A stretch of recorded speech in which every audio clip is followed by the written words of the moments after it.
Toronto selects from the Peterborough Peaks, Nick Robertson. Use a lot of words here. I want to get them all right. I want to get your reaction. Fast, physical, tenacious, versatile. Is that who you are as a person? I think that's as a person. I don't know if you heard, I was born 3 months premature on 9/11/01, and long story short, they had to do steroid shots to keep me alive, and there wasn't enough oxygen going to my brain, and all of a sudden this last shot, they didn't know if it would have killed me or saved me, and it saved me. And I was in the NICU for about 10 weeks. So yeah, I think the versatile and just tenacious, I think that's, and just all those things you may think on the ice, I think my birth and that kind of directed who I am to the player I am. So let's talk about the individual skills. Some of what you pick up this week and some of what you get better at.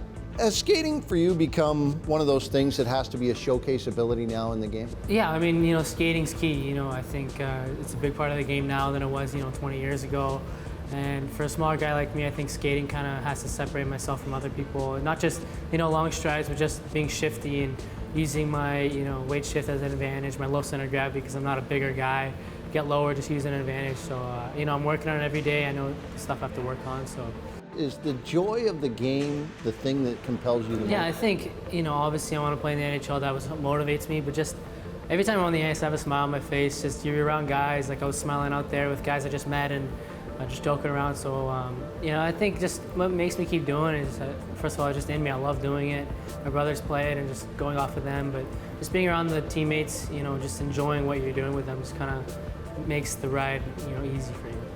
What did draft weekend look like? Just emotionally, every day or every moment that passes, and you don't have to go into too much detail, but I'm just interested in how it looks for you, and then after the draft, what it starts to look like. Yeah, I mean, I try not to look at the rankings, and you never know you're going to go on day one, and, it didn't happen, and you got to respect that. And as day two came along, and, seeing these guys picked a little bit before me when you thought you're going to go a little earlier, and, but, a lot of emotion, a lot of, frustration of maybe why not pick, but when Toronto got up to pick, I knew they showed a lot of interest, and I told my dad right when I interviewed with Toronto at the Combine, like, it wouldn't be bad to be a 53rd pick to go to Toronto, like in their first pick, and they show a lot of love, and I love it here in Toronto. I love playing here, because I played here with minor hockey.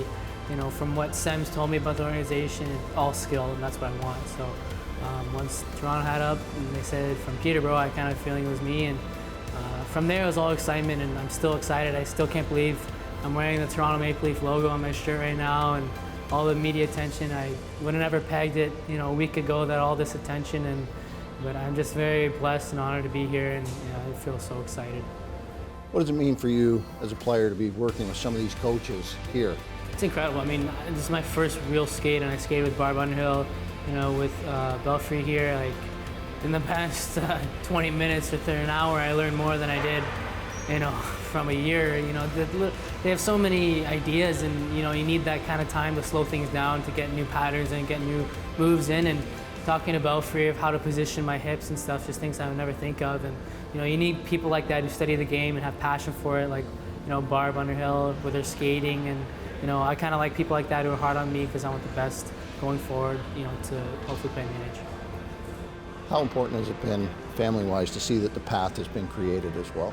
Yeah, I mean, I think my whole family sacrificed so much here. I think my mom, her family moved from the Philippines when she was young, and they originated and they live in California, and she had to leave them to go to Michigan for me for hockey, and then go to Toronto again to leave my family and just me and her in Toronto in an apartment in Vaughan. And the path we take is kind of an unbeaten path. I think I know a couple people have done it, but I think we kind of started it a little bit, and maybe switching from city to city is kind of frustrating for a little kid, but you got to respect and trust your parents, and they have an eye for the future, and when you're little, you just think about the present. So it was kind of tough at sometimes, to be honest. Being in Toronto was hard. Just being away from my family, but I think just feeling my mom had the hardest times. She sacrificed basically her whole life when she started having kids. That hockey was a big part of her life, and she sacrificed her time. And I wouldn't be here without her. My dad, paid for all the things, but my mom driving me and sacrificing me and always have a smile on her face when she takes me places is something I love her about, and she's definitely got me to this point.